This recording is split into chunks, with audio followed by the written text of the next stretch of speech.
Immediately they left their nets and followed him.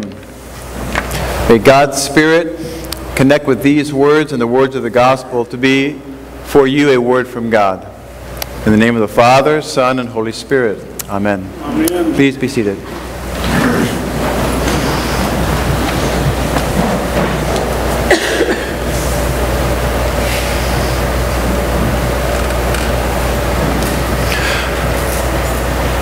Scriptures do not have to be complicated for them to be very profound.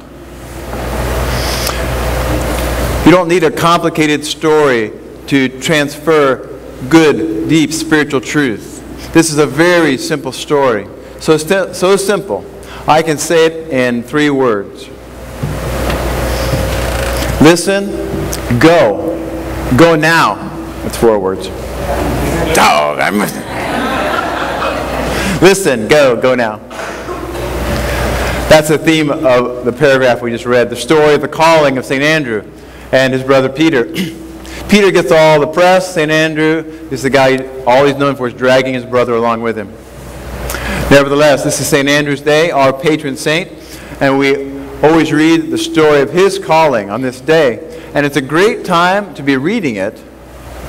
It's a great time to be reading it because I believe that God inspires each of us every day. I believe God inspires us every day, calls us every day, energizes us every day, motivates us every day. And this happens to be the very last Sunday of the church year. The secular calendar will end December 31st. The church calendar that we're on in our readings ends today. Next Sunday begins the first Sunday of the new year. So it's a great time, either by the church calendar or the secular calendar, to think about new beginnings and new life and new inspirations and new callings to make your resolution, your New Year's resolution, not for January, but for the church year. And just as Andrew is called by God, we are called by God. And it happens a lot. It's not just the big things like sell your house and move to someplace crazy like Virginia. I don't know. The wilds of Virginia. Nevertheless, because this is a great time to hear the call stories, I want to encourage you to think about callings and what is energizing you, what do you hear stirring in you, what do you hear being inspired in you. Inspired, as you know, means to be breathed in, inspire. I will share with you just 2 simple examples of the pattern of callings, of listen, go, and go now. I have a hunch that in our modern American culture, actually more than a hunch, I'm pretty certain, that people in your community, the people you live next to today, in your house or your apartment, wherever you live, the chances of them on their own, without any prompting, the chances of them going to a church today, very slim. You are rare. You are unusual because you are in a Christian community on this day. Most of your neighbors and my neighbors, they are not. So, I have decided this radical thing because I heard the calling saying, if they will not come to church, then you should go to them. Wow, what a fascinating idea. That's radical stuff. But the truth is, no matter how fancy our sign is, or how cool our website is, or how zippy the bulletins are, or how many bagpipers you can stuff in a day in a church, people are not naturally going to be here. So I thought maybe I should go to them. And where are they in my life? In my life, they are at where I live. I live in the gym. I go to the gym a lot. I go to the gym every day. Yesterday was my legs day. My legs are killing me. Don't expect me to genuflect today. Not going to happen. When those little kids come for communion, I'm not getting down there. I'm going like this. Oh, okay. But the people at the gym are my people. You're my people. They're my people. They're not going to come here. I should go there. I'm with them all the time. So I'm just trying to decide and figure out, how's it going to work? How can I be a presence there for them? How can I be a blessing them there? How can I be the light of the world there? How can I take Christianity there? So when I heard that message, when I hear that call, I'm going to say it from the Spirit. When I feel inspired, I'm going to say, David, you heard the call. You should go, and you should go now. I'm going to wait till after lunch. I'm not going to go right now. But I'd like to apply that to my own life. Hear, listen, then go. Go now. Here's a different kind of calling, a different kind of inspiration. I have noticed, and by that I mean I have heard the call, I have felt the inspiration, that I, David, listen to way too much media. I drown myself in the radio when I'm in the car. I can't put the car in gear before the radio is on and listening to some talk show. It's hard for me to be at my computer at work and call up my email without every hour and a half seeing what the newest news is on CNN or Fox or something. As if my day rested on me knowing what's happening in Zimbabwe every second of the day. So I swamp myself in news on the computer, and I swamp myself in news on the radio, and I swamp myself in news when I go home. I turn the TV on.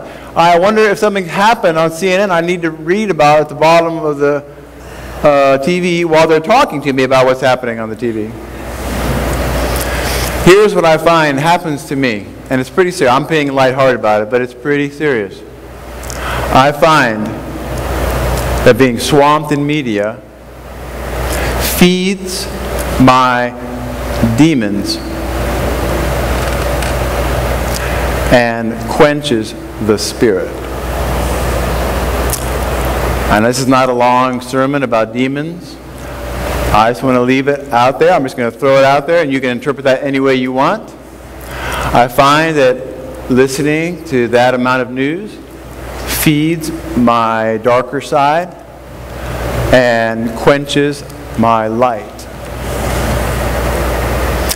So I hear the calling from the Spirit saying, why don't you not use the internet for the next month or so, except for email? Why don't you not turn the radio on at all when you're in the car? Why don't you not listen to the news every night and see if your demons do not grow weaker from not being fed so much food, and see if your spirit does not grow stronger?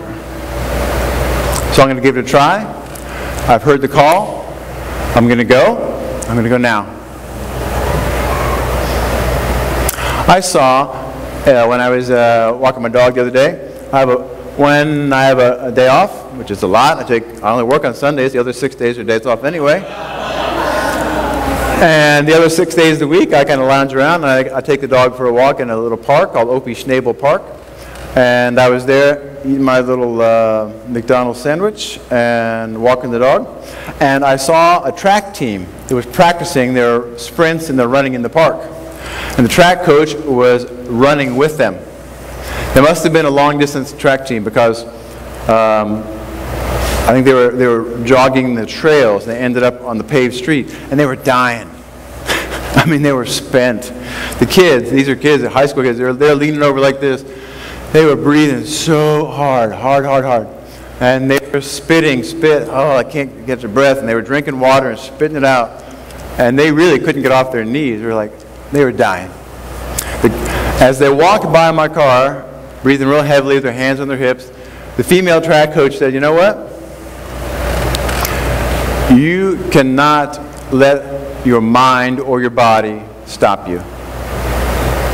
If you want to be a good runner and make this team, if you want to beat your record, if you want to be competitive, there are mental barriers you're going to have to press through.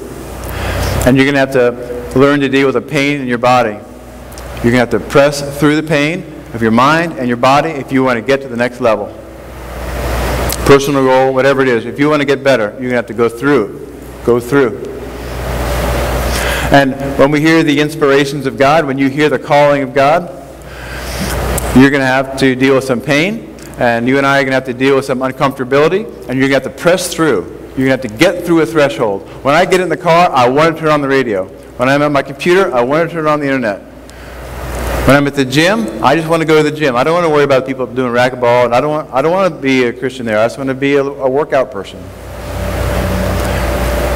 The disciples, they give such a huge example. They said they left their boats and they left their nets in order to do something new and to go with Jesus. And they left their father and their family.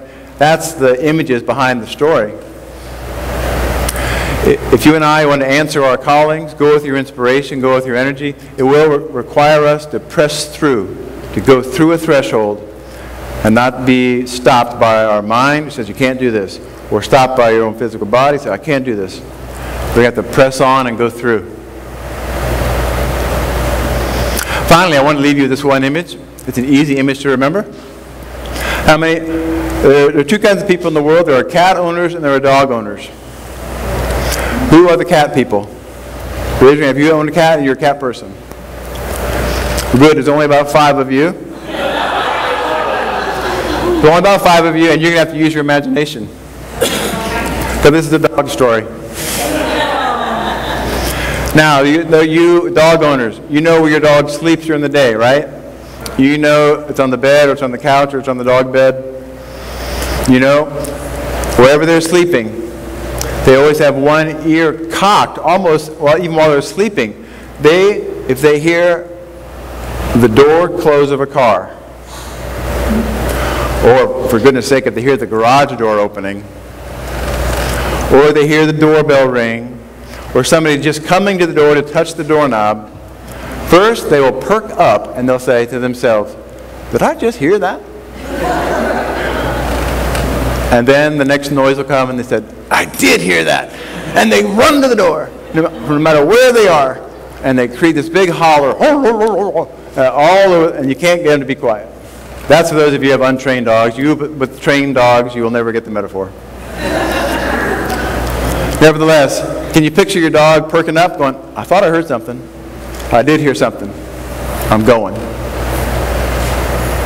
That's what I imagine when you and I hear the callings of God, the inspiration of God, the whisperings of God, the nudgings of God, the ideas, the creativity that comes to you. Imagine, I heard that. I heard that. And I'm going. I'm going now. The old cliche, every journey of 1,000 miles begins with one step.